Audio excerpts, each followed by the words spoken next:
दोस्तों आप इस वीडियो का पीडीएफ डाउनलोड कर सकते हैं। हमारा ऑफिशियल जो स्टडी हिंदी मोबाइल एप्लीकेशन है, इसको डाउनलोड कर लीजिएगा प्ले स्टोर पे आप सर्च करके, या फिर आप पीडीएफ ले सकते हैं। ये जो व्हाट्सअप नंबर है, इस पे भी आप अगर अपना नाम लिख के और ग्रुप डी लिख के भेज देंगे, तभी भी आपको एप्लीकेशन का लिंक मिल जाएगा। यहाँ देखिए क्लास पीडीएफ का जो सेक्शन है, यहीं पे आपको सारे पीडीएफ अवेलेबल हो जाएंगे। एंड दोस्तों आपका एग्जामिनेशन बहुत कम दिन बचा है, 17 अगस्त एग्जामिनेशन है। तो यहाँ पे complete expected test series launch की जा चुकी है, जो टीसीएस बेस्ड परीक्षा पे आधारित है। तो अभी भी आपको डेली बेसिस पे दोस्तों मॉक टेस्ट लगाने हैं। 100 प्रश्नों की टोटल आपको यहाँ पे सेट मिलने वाले हैं और सभी के सभी टेस्ट और पीडीएफ सॉल्यूशन के साथ दिए जा रहे हैं। तो फटाफट जाके इसको ले लीजिए। और अगर आप चाहें तो सेपरेट टेस्ट भी दे सकते हैं, लेकिन साइंस का देखिए जैसे 100 प्रश्न का 100 सेट दिए गए हैं, आपके जीके जीएस के 100 सेट दिए गए हैं, रीजनिंग के 51 सेट दिए गए हैं। ये सारे टेस्ट सीरीज आपको एप्लीकेशन पे मिल जाएंगे और यहीं पे आप पीडीएफ भी डाउनलोड कर सकते हैं। PDF, e notes, test series, सारी चीजें। तो एप्लीकेशन डाउनलोड कर लीजिएगा, डिस्क्रिप्शन बॉक्स में लिंक है, या फिर यहाँ पे आप मैसेज भी कर सकते हैं व्हाट्सएप पे अपना नाम लिख के, तभी भी आपको लिंक मिल जाएगा। पहले क्वेश्चन की बात करें दोस्तों, तो पसीना निकलने से शरीर का सबसे उपयोगी कार्य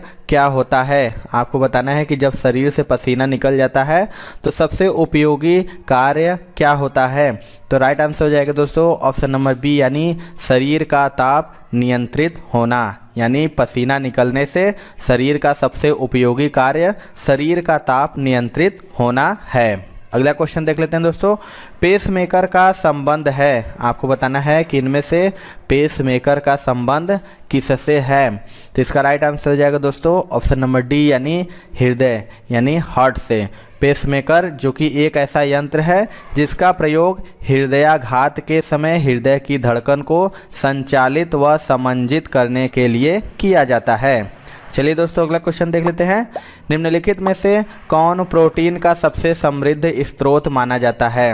4 ऑप्शन है आपके पास, बताना है कि इनमें से कौन सा प्रोटीन का सबसे समृद्ध स्रोत माना जाता है।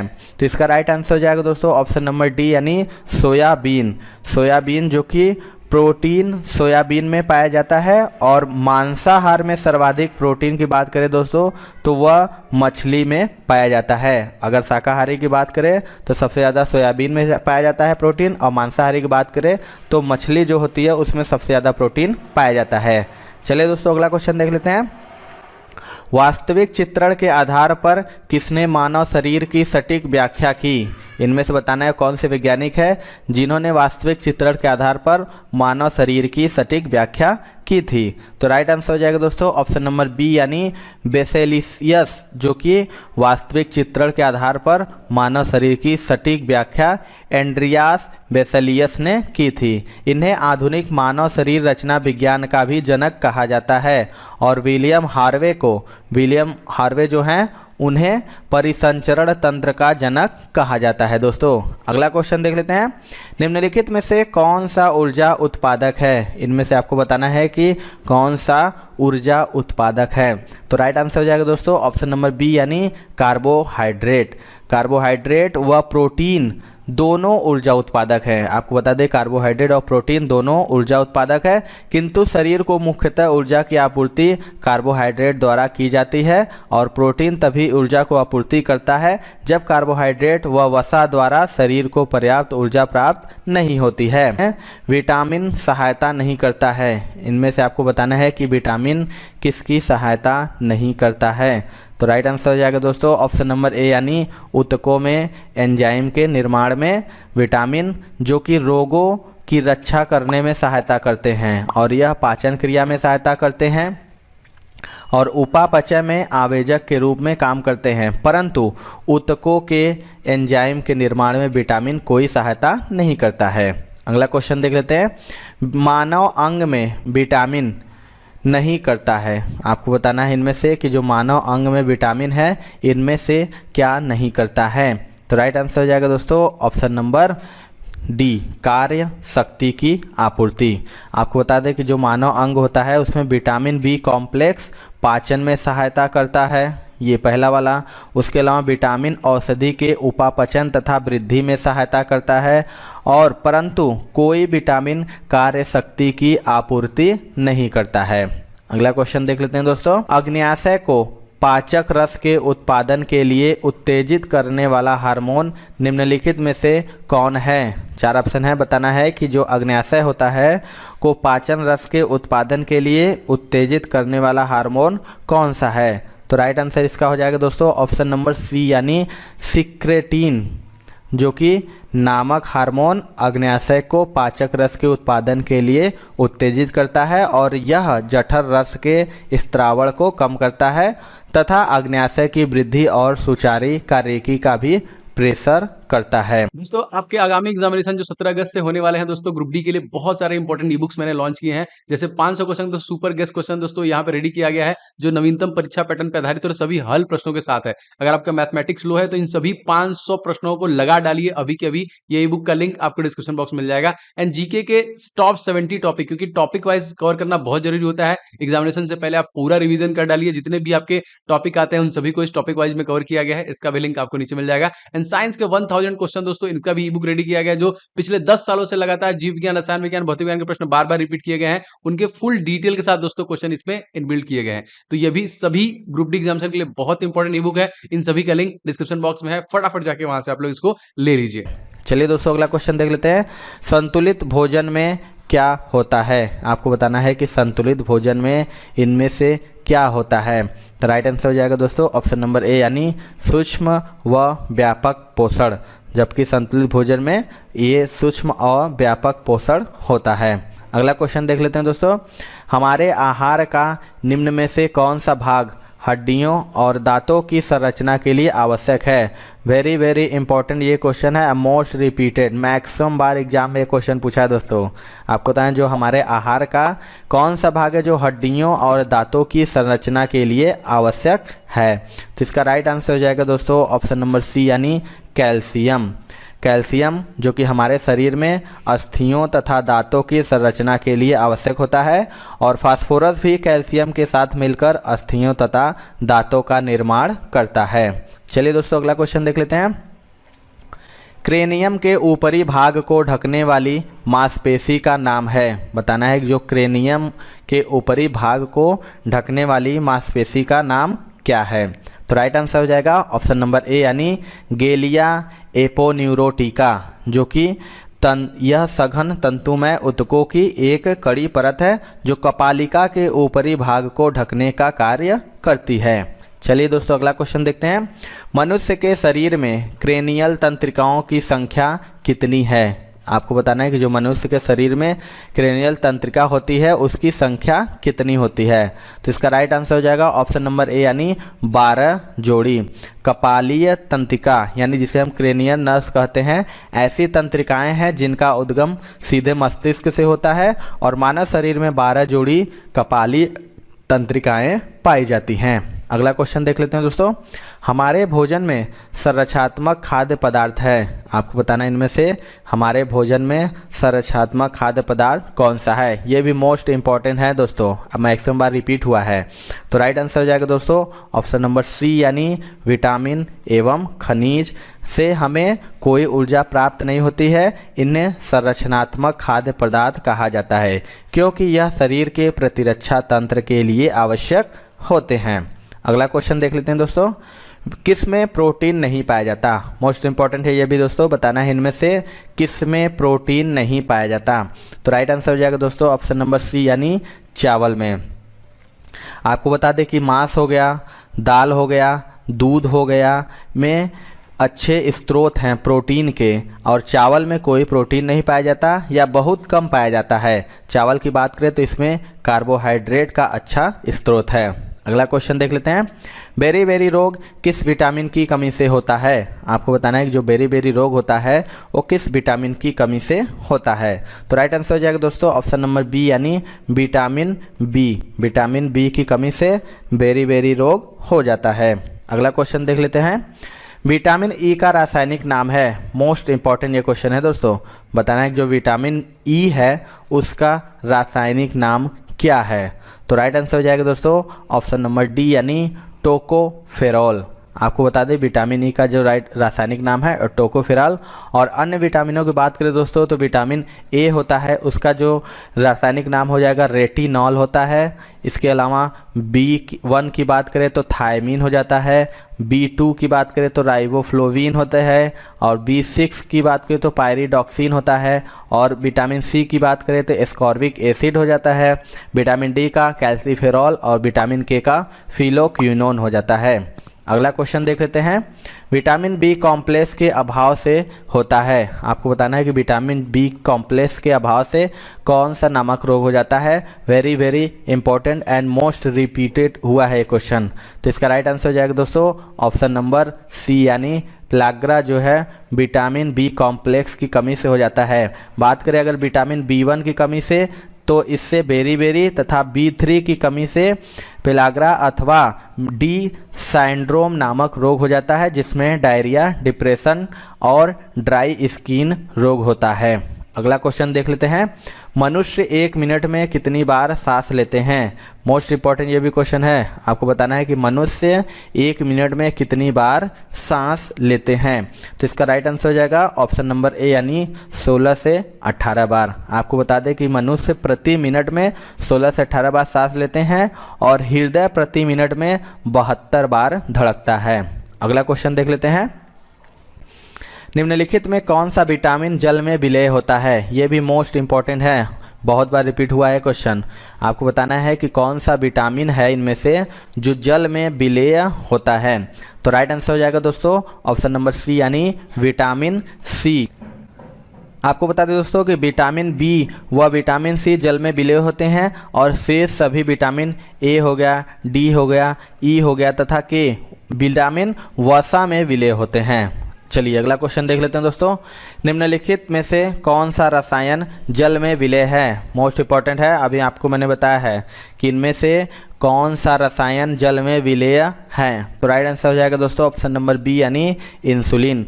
बात करें इंसुलिन जल में पूर्णतया विलय है, परंतु एथिल ईथर, टाइलून और तथा उदासीन एथिल एल्कोहल में अविलय हैं। अगला क्वेश्चन देख लेते हैं दोस्तों। टिबिया फिबुला नामक हड्डी किसमें पाई जाती है। आपको बताना है कि जो टिबिया फिबुला नामक हड्डी होती है वो इनमें से किस में पाई जाती है। तो राइट आंसर हो जाएगा दोस्तों ऑप्शन नंबर बी, यानी टांग में। टिबिया फिबुला नामक हड्डी टांग में पाई जाती है और रेडियो अल्ना नामक हड्डी भुजा में पाई जाती है। अगला क्वेश्चन देख लेते हैं दोस्तों। एक शाकाहारी को अपने शरीर के लिए आवश्यक फास्फोरस कहाँ से मिल सकता है। आपको बताना इनमें से एक जो शाकाहारी होता है उसको अपने शरीर के लिए आवश्यक फास्फोरस कहाँ से मिल सकता है। तो राइट आंसर हो जाएगा ऑप्शन नंबर डी, यानी दूध से, मिल्क से। दूध जो कि फास्फोरस का एक अच्छा स्रोत माना जाता है और फास्फोरस दूध के अलावा पनीर, हरी पत्तेदार सब्जियां, बाजरा, रागी, गिरी, जई का आटा इत्यादि में भी पाया जाता है। अगला क्वेश्चन देख लेते हैं दोस्तों। बढ़ते हुए क्रम में मानव शरीर में विद्यमान प्रमुख तत्व है। आपको बताना है कि बढ़ते हुए क्रम में बताना है कि मानव शरीर में विद्यमान प्रमुख तत्व कौन से हैं। मोस्ट इंपॉर्टेंट है ये क्वेश्चन। तो इसका राइट आंसर हो जाएगा दोस्तों ऑप्शन नंबर डी, यानी सोडियम हो गया, गंधक हो गया, पोटेशियम, फास्फोरस, कैल्शियम। अगर हम मात्रा की बात करें दोस्तों तो सोडियम की जो मात्रा होती है वो होती है 0.2%। गंधक की बात करें दोस्तों तो इसकी मात्रा हो जाती है 0.25%। और इसी तरह पोटेशियम की बात करें दोस्तों तो इसका मात्रा है 0.35%। फास्फोरस की बात करें तो यह 0.8 से 1.2% और कैल्शियम की बात करें तो 1.5 से 2.2% पाया जाता है। अगला क्वेश्चन देख लेते हैं। मनुष्य निम्नलिखित में से किस अंग के बिना भी कार्य कर सकता है। 4 ऑप्शन है, बताना है कि मनुष्य किस अंग के बिना भी कार्य कर सकता है।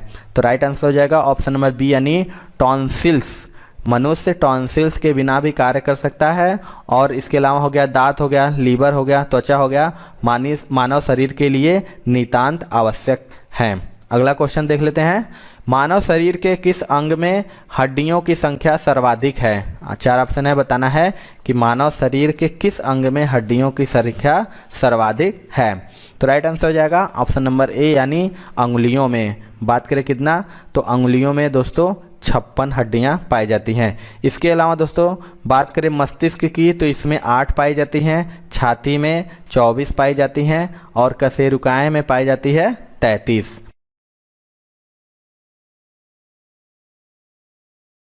तो पहला क्वेश्चन है दोस्तों, 100 डिग्री सेल्सियस पर वाष्प पानी की तुलना में ज़्यादा गर्म होता है, क्यों। आपको बताना है कि जो 100 डिग्री सेल्सियस पर वाष्प पानी की तुलना में ज़्यादा गर्म होता है, क्यों? तो इसका राइट आंसर हो जाएगा दोस्तों ऑप्शन नंबर सी, यानी वाष्प जो कि अधिक ऊष्मा प्रस्तुत कर सकता है। यानी उबलते जल की तुलना में भाप में प्रति ग्राम 536 कैलोरी ऊष्मा अधिक होती है और भाप की इस अतिरिक्त ऊष्मा से ही 100 डिग्री सेल्सियस पर ताप पर वाष्प पानी की तुलना में ज़्यादा गर्म होती है। अगला क्वेश्चन देख लेते हैं दोस्तों। ऊष्मा प्रवाह निम्नलिखित में से किस के अंतर का परिमाण है? आपको बताना है कि जो ऊष्मा प्रवाह है वो किसके अंतर का परिमाण है। तो इसका राइट आंसर हो जाएगा दोस्तों ऑप्शन नंबर ए, यानी तापमान, टेम्परेचर का। ऊष्मा प्रवाह जो कि तापमान में अंतर का परिणाम है और ऊष्मा का प्रवाह तब तक होता रहता है जब तक कि तापांतर शून्य न हो जाए। चलिए दोस्तों अगला क्वेश्चन देख लेते हैं। कैलोरी मीटर सामान्यतया बनता है, आपको बताना है जो कैलोरी मीटर होता है वो किसका बनाया जाता है। मोस्ट इंपॉर्टेंट ये क्वेश्चन है, मैक्सिमम बार रिपीट हुआ है। तो इसका राइट आंसर हो जाएगा दोस्तों ऑप्शन नंबर ए, यानी तांबे से। आपको बता दें तांबा जो कि ताप का अच्छा सुचालक होता है और अलग अलग ताप का जल उसमें डालने पर जल का ताप पूरे कैलोरीमीटर में जल्दी से फैल जाता है और प्रयोग करने में आसानी होती है। इसीलिए कैलोरीमीटर सामान्यतः तांबे का बनाया जाता है। अगला क्वेश्चन देख लेते हैं दोस्तों। एक्सरे का खोज किसने किया था? मोस्ट इंपॉर्टेंट है क्वेश्चन ये दोस्तों, मैक्सिमम बार रिपीट हुआ है। आपको बताना है जो एक्सरे है उसका खोज किस वैज्ञानिक ने किया था। तो राइट आंसर हो जाएगा दोस्तों ऑप्शन नंबर सी, यानी रोएंटजन ने। आपको बता दें कि 1895 में जर्मन वैज्ञानिक प्रोफेसर रोएंटजन ने कैथोड नली से एक्स किरणों की खोज की थी और इन्हें रोएंटजन किरणें भी कहते हैं। इस खोज के लिए प्रोफेसर रोएंटजन को वर्ष 1901 में फिजिक्स का नोबेल पुरस्कार भी मिला है। अगला क्वेश्चन देख लेते हैं दोस्तों। एक्स किरणें पार नहीं कर सकती हैं। आपको बताना है कि इनमें से एक्स किरणें किसे पार नहीं कर सकती हैं। तो इसका राइट आंसर हो जाएगा दोस्तों ऑप्शन नंबर बी, यानी मानव अस्थि को। एक्स किरणें जो कि मानव अस्थि को नहीं पार कर सकती हैं क्योंकि इनका घनत्व अधिक होता है। आगे देख लेते हैं दोस्तों। ऊर्जा उत्पादन के लिए आवश्यक ताप नाभिकीय अभिक्रिया होती है। आपको बताना है कि जो ऊर्जा उत्पादन के लिए आवश्यक ताप नाभिकीय अभिक्रिया होती है। तो राइट आंसर हो जाएगा ऑप्शन नंबर बी, यानी तारों के अंदर। आपको बता दें कि जो ऊर्जा उत्पादन के लिए आवश्यक ताप नाभिकीय अभिक्रियाएं तारों के अंदर होती हैं और सूर्य से प्राप्त ऊष्मा उसके अंदर होने वाली संलयन की क्रिया का परिणाम है और इस ऊर्जा को सौर ऊर्जा भी कहते हैं। अगला क्वेश्चन देख लेते हैं दोस्तों। केल्विन पैमाने के किस बिंदु पर जल उबलता है? आपको बताना है कि केल्विन पैमाने के किस बिंदु पर जल उबलने लगता है। तो इसका राइट आंसर हो जाएगा दोस्तों ऑप्शन नंबर बी, यानी 373 केल्विन के पैमाने पर जल बिंदु उबलने लगता है। अगला क्वेश्चन देख लेते हैं दोस्तों। निम्नलिखित किस जगह पर पानी का क्वथनांक उच्चतम होता है? आपको बताना है इनमें से किस जगह पर पानी का जो क्वथनांक होता है वो उच्चतम होता है। तो राइट आंसर हो जाएगा ऑप्शन नंबर ए, यानी मृत सागर, डेड सी में। किस लिए? तो जिस जगह पर वायु का दबाव अधिक होता है वहाँ पानी का क्वथनांक भी अधिक होता है और जहाँ वायु दाब कम होगा वहाँ पानी का क्वथनांक भी कम होता है। और मृत सागर की बात करें तो इसका तल समुद्र तल से भी नीचा है, अतः वहाँ वायु दाब अधिक होगा, इसीलिए मृत सागर में पानी का क्वथनांक अधिक होगा। अगला क्वेश्चन देख लेते हैं दोस्तों। निम्नलिखित में से कौन सा रासायनिक परिवर्तन नहीं है? आपको बताना है इनमें से कौन सा रासायनिक परिवर्तन नहीं है। तो इसका राइट आंसर हो जाएगा दोस्तों ऑप्शन नंबर डी, यानी पानी का वाष्प में रूपांतरण। जो पानी का वाष्प में रूपांतरण होता है एक भौतिक परिवर्तन है क्योंकि यह एक स्थायी परिवर्तन नहीं है और न ही इससे कोई ऐसा नया पदार्थ बनता है जो पानी के घटकों के गुणों से भिन्न हो। अगला क्वेश्चन देख लेते हैं दोस्तों। वातानुकूलन प्रणाली नियंत्रित करती है।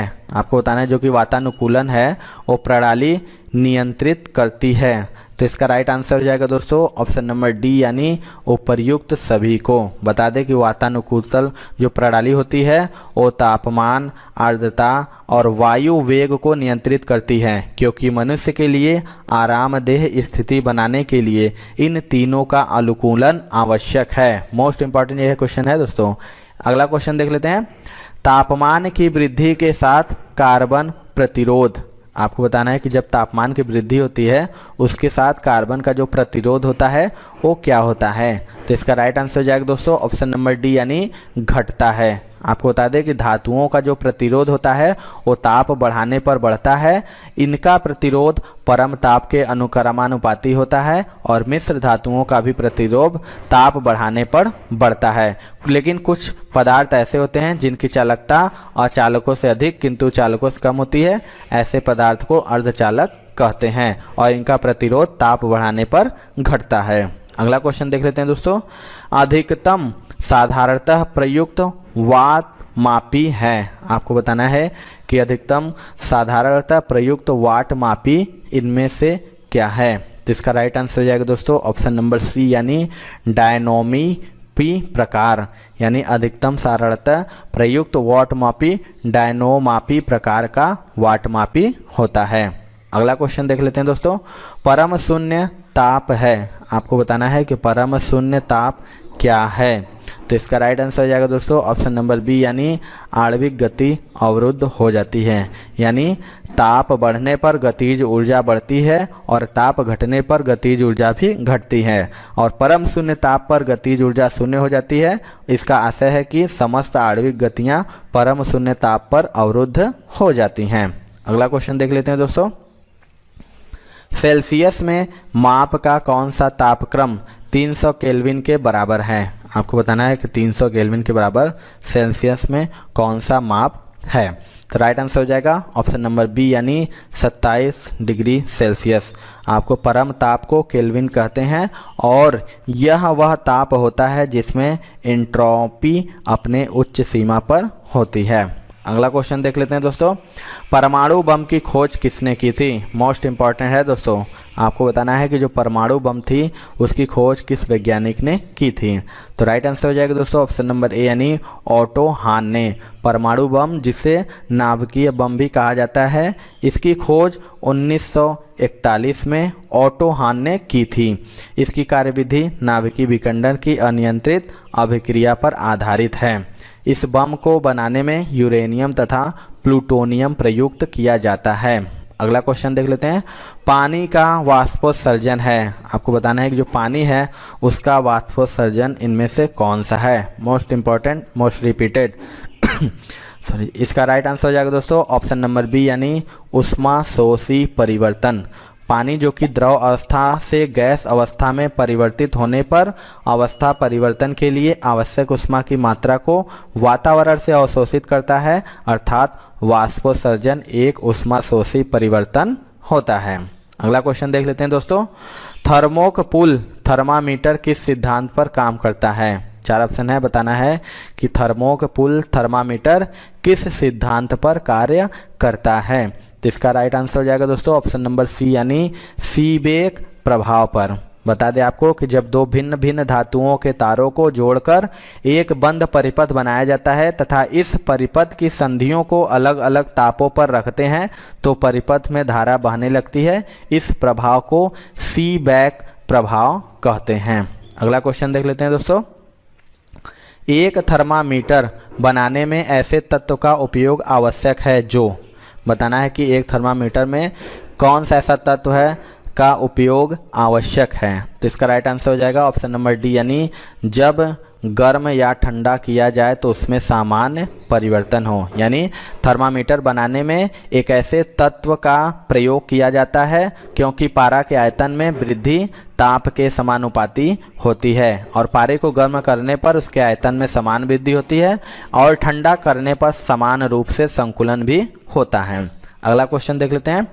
भिन्न भिन्न नियत तापों पर गैसों के आयतन दाब आचरण को दर्शाने के लिए आरेखित वक्र रेखा क्या कहलाती है। आपको बताना है इनमें से इसका राइट आंसर क्या होगा। तो इसका राइट आंसर हो जाएगा दोस्तों ऑप्शन नंबर बी यानी आइसोथर्मल्स। आइसोथर्मल्स प्रक्रिया क्या है, तो किसी भी सिस्टम में होने वाले परिवर्तन को दर्शाती है जहां ताप सदैव नियत रहता है। यह उस अवस्था में होता है जब सिस्टम किसी बाह्य ऊष्मीय सिस्टम के संपर्क में रहता है। चलिए दोस्तों अगला क्वेश्चन देख लेते हैं। निम्नलिखित में कौन विद्युत का सबसे अच्छा कुचालक है? आपको बताना है। Most important and most repeated ये क्वेश्चन है। इनमें से कौन विद्युत का सबसे अच्छा कुचालक है? तो इसका राइट आंसर हो जाएगा दोस्तों ऑप्शन नंबर सी यानी लकड़ी। बात करें तो विद्युत का कुचालक उसे कहते हैं जिससे होकर विद्युत आगे नहीं जा पाती है। इन सभी में लकड़ी विद्युत का सबसे अच्छा यानी ज़्यादा अवरोधक है, अतः लकड़ी विद्युत का सबसे अच्छा कुचालक है। अगला क्वेश्चन देख लेते हैं दोस्तों। यदि 0 डिग्री सेल्सियस पर बर्फ के एक टुकड़े को एक बर्तन में मिलाया जाता है जिसमें पानी 0 डिग्री सेल्सियस पर है तो क्या होगा? तो इसका राइट आंसर हो जाएगा ऑप्शन नंबर सी यानी कोई बर्फ़ नहीं पिघलेगी। बात करें 0 डिग्री सेल्सियस के बर्फ़ को 0 डिग्री सेल्सियस के पानी में बदलने के लिए उसमें 80 कैलोरी गुप्त ऊष्मा की आवश्यकता होती है, परंतु पानी भी 0 डिग्री सेल्सियस पर है जिससे बर्फ़ कोई ऊष्मा नहीं ले पाएगी, इसीलिए ही बर्फ़ ज्यों की त्यों बनी रहेगी। अगला क्वेश्चन देख लेते हैं दोस्तों। वायुमंडल के किस प्रकार की स्थिति को चक्रवात से प्रस्तुत किया जाता है? आपको बताना है कि इनमें से वायुमंडल के किस प्रकार की स्थिति को चक्रवात से प्रस्तुत किया जाता है। तो इसका राइट आंसर हो जाएगा दोस्तों ऑप्शन नंबर ए यानी चारों ओर उच्च दाब से घिरा केंद्र में निम्न दाब। यानी चक्रवात जो कि सदैव पृथ्वी की गति की दिशा में रहते हैं और चक्रवात के केंद्र में वायु दाब निम्न होता है। चक्रवात के मुख्य केंद्र निम्न वायु दाब वाले क्षेत्र के होते हैं। अगला क्वेश्चन देख लेते हैं दोस्तों। ताप का एसआई मात्रक है। आपको बताना है कि इनमें से ताप का एसआई मात्रक क्या है। तो इसका राइट आंसर हो जाएगा दोस्तों ऑप्शन नंबर डी यानी केल्विन। बात करें ताप का जो एसआई पद्धति में केल्विन में मापा जाता है, इसीलिए ताप का जो एसआई पद्धति में मात्रक होता है वो क्या होता है, तो केल्विन होता है। अगला क्वेश्चन देख लेते हैं दोस्तों। ताप में वृद्धि से प्रत्यास्थ मापों के मापन। आपको बताना है इनमें से इसका राइट आंसर क्या होगा। ताप में वृद्धि से प्रत्यास्थ मापों के मापन में क्या प्रभाव होता है। तो राइट आंसर हो जाएगा ऑप्शन नंबर ए यानी घटते हैं। आपको बता दें कि ताप बढ़ाने पर प्रत्यास्थ मान घटते हैं क्योंकि ताप बढ़ाने से पदार्थों की अवस्था में परिवर्तन हो जाता है। अगला क्वेश्चन देख लेते हैं दोस्तों। दाब बढ़ाने पर बर्फ का गलनांक में क्या परिवर्तन होता है। आपको बताएं दाब बढ़ाने पर बर्फ का गलनांक क्या हो जाता है। राइट आंसर हो जाएगा दोस्तों ऑप्शन नंबर ए यानी घटता है। आपको बता दें कि दाब बढ़ाने पर बर्फ का जो आयतन है वो घटता है क्योंकि 4 डिग्री सेल्सियस पर पानी का आयतन न्यूनतम होता है, इसलिए दाब बढ़ाने पर बर्फ के गलने की प्रवृत्ति बढ़ जाती है और उसका गलनांक कम हो जाता है।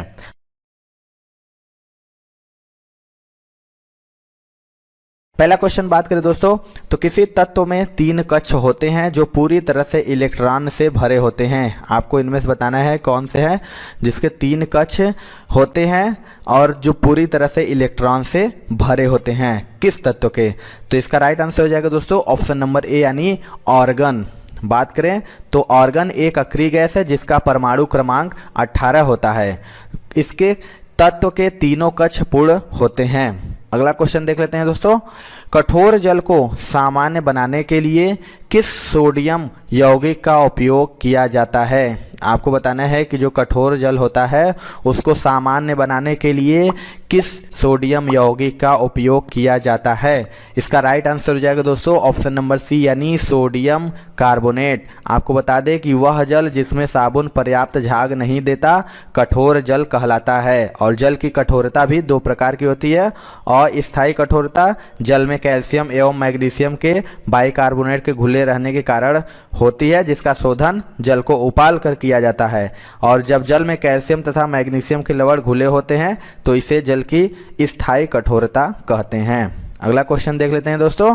हाइड्रोजन और हीलियम को किस आवर्त में रखा गया है। मोस्ट इंपॉर्टेंट क्वेश्चन है दोस्तों। आपको बताना है कि हाइड्रोजन और हीलियम को किस आवर्त में रखा गया है। तो इसका राइट आंसर हो जाएगा ऑप्शन नंबर सी यानी पहले आवर्त में। बता दें कि हाइड्रोजन और हीलियम को आवर्त सारणी के पहले आवर्त में रखा गया है और इन दोनों ही तत्वों में केवल एक कक्षक पाया जाता है, अतः इन्हें प्रथम आवर्त रखा गया है, क्योंकि आवर्त सारणी में आवर्त इनमें उपस्थित तत्वों के कक्षकों की संख्या को भी प्रदर्शित करते हैं। अगला क्वेश्चन देख लेते हैं दोस्तों।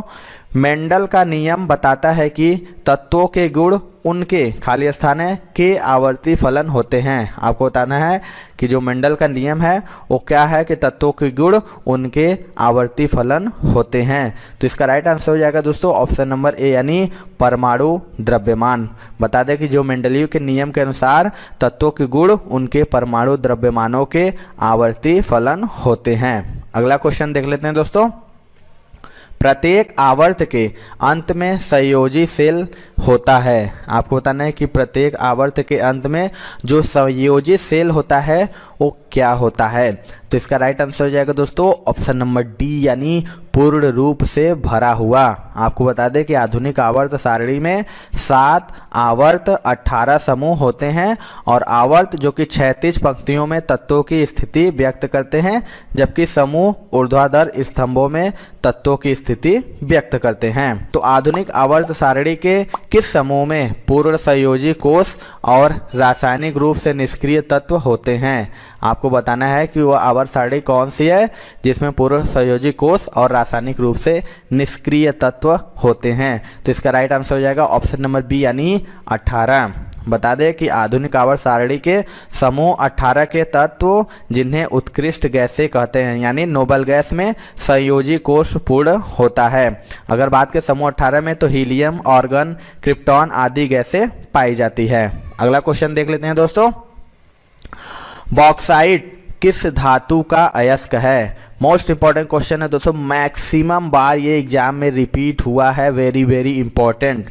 आपको बताना है कि जो बॉक्साइट किस धातु का अयस्क है। राइट आंसर हो जाएगा दोस्तों ऑप्शन नंबर ए यानी एल्यूमिनियम। बात करें एल्यूमिनियम धातु का जो अयस्क बॉक्साइट है वो जस्ता का अयस्क जिंक ब्लेड, टीन का अयस्क कैसिटेराइड होता है। अगर हम बात करें बॉक्साइट के प्रमुख उत्पादक राज्य की दोस्तों तो ओडिशा, गुजरात और झारखंड है। चलिए दोस्तों अगला क्वेश्चन देख लेते हैं। बेयर की विधि में बॉक्साइट अयस्क का पाचन किस में होता है। आपको बताना है कि जो बेयर की विधि के अनुसार बॉक्साइट अयस्क का पाचन किस में होता है। इसका राइट आंसर हो जाएगा ऑप्शन नंबर बी यानी NaOH। बता दे तो बेयर की विधि में बॉक्साइट अयस्क का जो शुद्धिकरण होता है यानी पाचन होता है वो सोडियम हाइड्रोक्साइड यानी NaOH के विलयन में 175 डिग्री सेंटीग्रेड के तापमान पर होता है। अगला क्वेश्चन देख लेते हैं दोस्तों। निम्नलिखित में आयरन पर जंग लगने से कौन से कारण हैं। आपको बताना है, ये भी मोस्ट इंपॉर्टेंट क्वेश्चन है, मैक्सिमम बार रिपीट हुआ है दोस्तों ये क्वेश्चन। आपको बताना है कि आयरन पर जंग लगने के कौन से कारण हैं। राइट आंसर हो जाएगा दोस्तों ऑप्शन नंबर डी यानी ए और बी यानी ऑक्सीडेशन और ऑक्सीजन के साथ रासायनिक क्रिया। यानी आयरन पर जंग लगने का जो कारण है वो ऑक्सीजन व रासायनिक क्रिया है और जंग लगने पर लोहे का भार अधिक हो जाता है और लोहे पर जंग लगना रासायनिक क्रिया कहलाती है। अगला क्वेश्चन देख लेते हैं दोस्तों। जब एक लोहे की कील में जंग लग जाती है तो लौह अयस्क का निर्माण होता है। आपको इनमें से बताना है इसका राइट आंसर क्या होगा। यानी जब लोहे की कील में जंग लग जाती है तो लौह ऑक्साइड का निर्माण होता है। तो इसका राइट आंसर हो जाएगा ऑप्शन नंबर डी यानी भार में बढ़ोतरी के साथ। यानी जब लोहे को वायु एवं जल के संपर्क में रखा जाता है तो लोहे में जंग लग जाती है और लोहे की जंग वस्तुतः हाइड्रेटेड फेरिक ऑक्साइड होती है एवं इसका भार लोहे के मूल भार से अधिक होता है। अगला क्वेश्चन देख लेते हैं दोस्तों। जंग का उदाहरण है, जंग यानी लोहे में जो लग जाता है, पूछ रहा है कि जंग का उदाहरण क्या है। इसका राइट आंसर हो जाएगा ऑप्शन नंबर ए यानी यौगिक का। यानी जंग जो है यौगिक का उदाहरण है। यह लोहे पर ऑक्सीकरण की रासायनिक प्रक्रिया के कारण होता है। चलिए दोस्तों अगला क्वेश्चन देख लेते हैं। निम्न में से कौन सा अलौह धातु है। मोस्ट इंपॉर्टेंट है, आपको बताना है कि इनमें से कौन सा अलौह धातु है। तो इसका राइट आंसर हो जाएगा दोस्तों ऑप्शन नंबर सी यानी एल्यूमिनियम। बता दें कि आयरन हो गया, निकेल हो गया, कोबाल्ट हो गया, एक ही वर्ग की धातुएं हैं, और फास्फोरस वस्तुतः एक अधातु है, अतः एल्युमिनियम जो कि एक अलौह धातु है। अगला क्वेश्चन देख लेते हैं दोस्तों। धातुएं निम्नलिखित प्रक्रिया द्वारा गर्म होते हैं। आपको बताना है कि जो धातुएं होती हैं वो किस प्रक्रिया द्वारा गर्म होती हैं। तो इसका राइट आंसर हो जाएगा दोस्तों ऑप्शन नंबर ए यानी चालन, यानी धातुएं चालन यानी कंडक्शन प्रक्रिया द्वारा गर्म होती है, क्योंकि ऊष्मा का यह संचरण पदार्थ के अणुओं के द्वारा होता है और संवहन में ऊष्मा का संचरण पदार्थ के कणों के स्थानांतरण के द्वारा होता है। अगला क्वेश्चन देख लेते हैं दोस्तों। वात्या भट्टी में किससे आयरन ऑक्साइड उपचयित होता है। आपको बताना है कि जो वात्या भट्टी होती है उसमें आयरन ऑक्साइड उपचयित किससे होता है। तो इसका राइट आंसर हो जाएगा दोस्तों ऑप्शन नंबर डी यानी कार्बन मोनोऑक्साइड, यानी इस भट्टी में अपचयन ईंधन के कार्बन एवं उसके जलने से उत्पन्न कार्बन मोनोऑक्साइड द्वारा होता है। अगला क्वेश्चन देख लेते हैं दोस्तों। वात्या भट्टी में उत्पादित लोहा क्या है। आपको बताना है कि वात्या भट्टी में जो उत्पादित लोहा होता है वो कौन सा लोहा होता है। तो इसका राइट आंसर हो जाएगा दोस्तों ऑप्शन नंबर ए यानी कच्चा लोहा। आपको बता दें कि वात्या भट्टी से जो उत्पादित लोहा होता है वो कच्चा लोहा यानी पिग आयरन होता है, और इसके बाद सभी प्रकार के लोहे बनाए जाते हैं। अगला क्वेश्चन देख लेते हैं दोस्तों। कोरंडम का प्रयोग निम्नलिखित रूप में किया जाता है। आपको बताना है जो कोरंडम होता है उसका प्रयोग किस रूप में किया जाता है। तो इसका राइट आंसर हो जाएगा दोस्तों ऑप्शन नंबर डी यानी इनमें से कोई नहीं। आपको बता दें जो कोरंडम होता है वो एल्युमिनियम का अयस्क होता है, इसका प्रयोग एल्यूमिनियम धातु के निष्कर्षण में किया जाता है। अगला क्वेश्चन देख लेते हैं दोस्तों। पीतल एक मिश्र धातु है जबकि वायु क्या है। आपको इनमें से बताना है कि पीतल अगर एक मिश्र धातु है तो वायु क्या है। तो इसका राइट आंसर हो जाएगा दोस्तों ऑप्शन नंबर बी यानी वायु जो कि मिश्रण है। पीतल जो कि तांबा तथा जस्ते की बनी होती है, और जबकि वायु विभिन्न गैसों का मिश्रण होता है दोस्तों। अगला क्वेश्चन देख लेते हैं दोस्तों। तांबा एवं जस्ता मिश्रण है। आपको बताना है इनमें से तांबा एवं जस्ता का जो मिश्रण होता है वो क्या कहलाता है। ये भी मोस्ट इंपॉर्टेंट है, वेरी मोस्ट रिपीटेड, मैक्सिमम बार ये क्वेश्चन रिपीट होता है दोस्तों कि तांबा तथा जस्ता मिश्रण है। तो राइट आंसर हो जाएगा दोस्तों ऑप्शन सी यानी पीतल का। आपको बता दें कि पीतल कॉपर तथा जिंक की मिश्र धातु शेष हैं, और जो तीनों विकल्प हैं दोस्तों ये तांबा तथा जस्ता मिलाकर पीतल बनाया जाता है, और पीतल की बात करें तो 70% तांबा एवं 30% जस्ता होता है। अगला क्वेश्चन देख लेते हैं दोस्तों। कांसा मिश्र धातु है। इनमें से बताना है कि जो कांसा है वो किसकी मिश्र धातु है। ये भी मोस्ट इंपॉर्टेंट क्वेश्चन है दोस्तों। तो इसका राइट आंसर हो जाएगा दोस्तों ऑप्शन नंबर ए यानी कॉपर और टीन का। कांसा जो कि मिश्र धातु में कॉपर तथा टीन होता है, और पीतल में एक बात करें दोस्तों तो कॉपर तथा जिंक तथा जर्मन सिल्वर में तांबा निकिल और जिंक होता है। अगला क्वेश्चन देख लेते हैं दोस्तों। ब्रांज एक मिश्र धातु है, इसके घटक है। आपको बताना है कि जो ब्रांज है वो एक मिश्र धातु है और इसके घटक कौन से हैं। तो इसका राइट आंसर हो जाएगा दोस्तों ऑप्शन नंबर डी यानी CuSn, यानी कांसा यानी ब्रांज जो कि एक मिश्र धातु है। इसके प्रमुख घटक यानी कॉपर हैं जो कि 88% है, तथा टीन जो कि 12% है। अगला क्वेश्चन देख लेते हैं दोस्तों। गन पाउडर निम्न में से किसका मिश्रण होता है। आपको बताना है कि जो गन पाउडर होता है वो इनमें से किसका मिश्रण होता है। तो इसका राइट आंसर हो जाएगा ऑप्शन नंबर बी यानी सल्फर, चारकोल और सोरा। बात करें गन पाउडर यानी बारूद की, जो एक मिश्रण है जिसे सल्फर, चारकोल एवं सोरा को विभिन्न अनुपातों में मिलाकर बनाते हैं। अगला क्वेश्चन देख लेते हैं। टांका किससे बनी मिश्र धातु है। Most important and most repeated ये भी क्वेश्चन है दोस्तों। आपको बताना है जो टांका होता है वो किससे बनी मिश्र धातु है। तो इसका राइट आंसर हो जाएगा ऑप्शन नंबर डी यानी सीसा और टीन की। टांका यानी शोल्डर, सीसा जो कि 68% होता है, और टीन 32% से बनी मिश्र धातु होती है। अगला क्वेश्चन देख लेते हैं। शोल्डर किस धातु का मिश्रण है। अभी मैंने बताया आपको बताना है कि सोल्डर है वो किस धातु का मिश्रण है। तो इसका राइट आंसर हो जाएगा ऑप्शन नंबर ए यानी टीन और लेड का। सोल्डर जो कि टीन और लेड का मिश्र धातु होता है और यह इलेक्ट्रॉनिक यंत्रों के तारों को जोड़ने के काम में लाया जाता है, इसलिए इसको टांका भी कहते हैं। चलिए दोस्तों अगला क्वेश्चन देख लेते हैं। पीतल, कांसा, जर्मन सिल्वर में कौन सब में पाया जाता है? आपको इनमें से बताना है कि जो ये तीनों हैं पीतल, कांसा और जर्मन सिल्वर में कौन सब में पाया जाता है इनमें से। तो इसका राइट आंसर हो जाएगा दोस्तों ऑप्शन नंबर ए यानी तांबा यानी कॉपर। पीतल, कांसा तथा जर्मन सिल्वर में तांबा पाया जाता है। अगला क्वेश्चन देख लेते हैं दोस्तों। सीसा किसका मिश्रण है? मोस्ट इंपॉर्टेंट ये भी क्वेश्चन है दोस्तों। आपको बताना है कि जो सीसा है वो इनमें से किसका मिश्रण है, आपको मैंने बताया इससे पहले। तो इसका राइट आंसर हो जाएगा ऑप्शन नंबर डी यानी रेत और लवण का। सीसा यानी कांच धातुओं के सिलिकेटों, विरंजक पदार्थ, क्षारीय धातु के ऑक्साइड आदि के समांगी मिश्रण से बनाया जाता है। तो ये थी दोस्तों आज की वीडियो। आपको वीडियो कैसा लगा कमेंट सेक्शन में जरूर बताइएगा।